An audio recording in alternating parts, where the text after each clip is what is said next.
Bismillahirrahmanirrahim. Sih tentrem rahayu mugia tansah kajiwa lan kasarira. Tumedak lan tumanduk nunggil dhumateng panjenengan sedaya waradin sagung dumadi.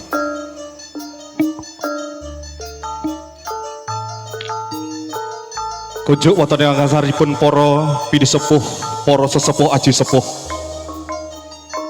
Ingkang sampun pono ing kiblating pamawas lebda ing pitutur ingkang pantes pinundi pantes kinabekten. Priagung dareng nata para sarjana sujana sujayaning budi, para pangemban pangembating praja, miwah para satriyaning nagari kamangka kasta jejeking adil. Monggo panuntun kawula dasih ingkang pantes nampi sagunging pakurmatan.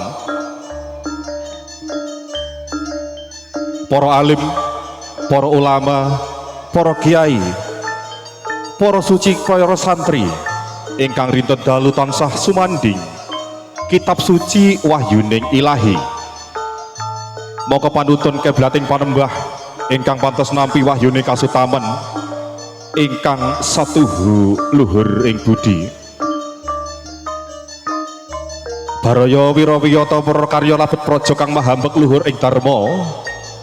Para kadang sutresna muda werda tumaruna kang pantes sinudarsana punapa dene para tamu ingkang dahat pawingga murdani kakrami.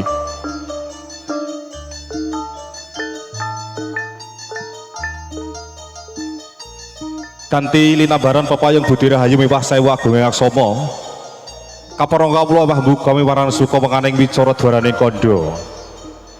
Niki awit meradopa saking panjenenganipun ingkang Maha Mengkugati, panjenenganipun Bapak Slamet dalasan Ibu Is Munawaroh.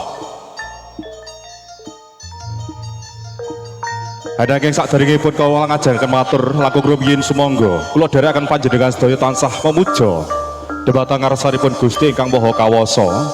Dene punapa den kalu punika kula lan panjenengan sedaya tasih saged makempal manunggal kanthi kinayuman ing karahayon boten wonten alang sabiji punapa. Salawat tuwin salam mugi tetep kunjuk dhumateng Kanjeng Nabi Mustiganing Jagat Nabi Agung Muhammad sallallahu alaihi wasallam. Dene punapa kula lan panjenengan sedaya tansih awantu-wantu syafaatipun saking panjenenganipun benjang wonten ing yaumul kiamah. Para tamu kakung miwah putri satu ingkang dahat kinurmatan. Sakderengipun kawula sak kanca sak rombongan ngaturaken sugeng dalu, sugeng pepanggihan kalian campur sari cokek mletu budaya ingkang mijil saking RT 11 RW 6 Dusun Krajan Desa Bandaran Kecamatan Tugu Kabupaten Trenggalek ingkang dipun pandhegani dening kadang kula kinasih Raka Pas Purba.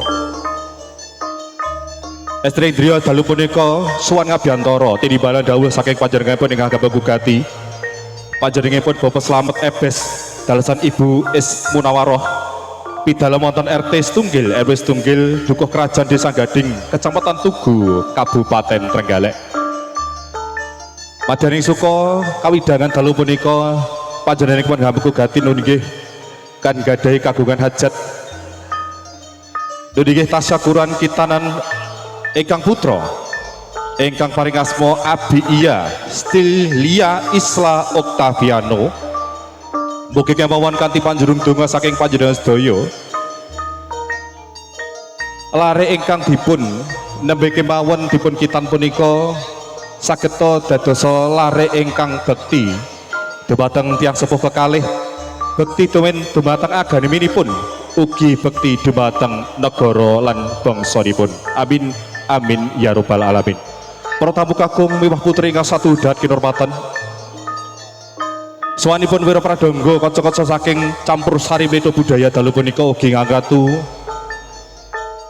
Sorawati cacahipun dalu punika ingkang sampun dugi wonten 3 kepareng sekedhap malih kula tepaken setunggil boga sawiji dhumateng akarsa panjenengan sedaya ingkang kapisan sumangga nimbas sayu rara saking tlatah Pule Trenggalek.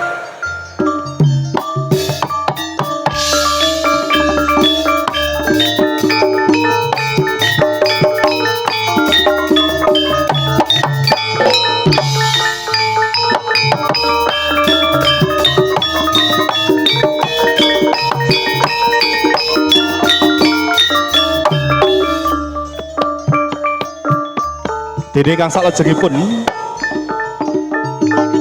Dimas Ayu Regita ingkang sampun kondakal Kabupaten Tlatah Prambon Kecamatan Tugu Kabupaten Trenggalek kula aturi jumeneng.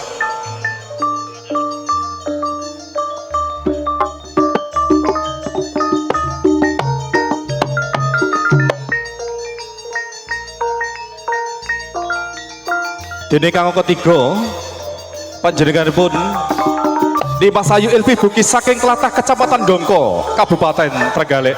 Semoga jumeneng Dimas Ayu.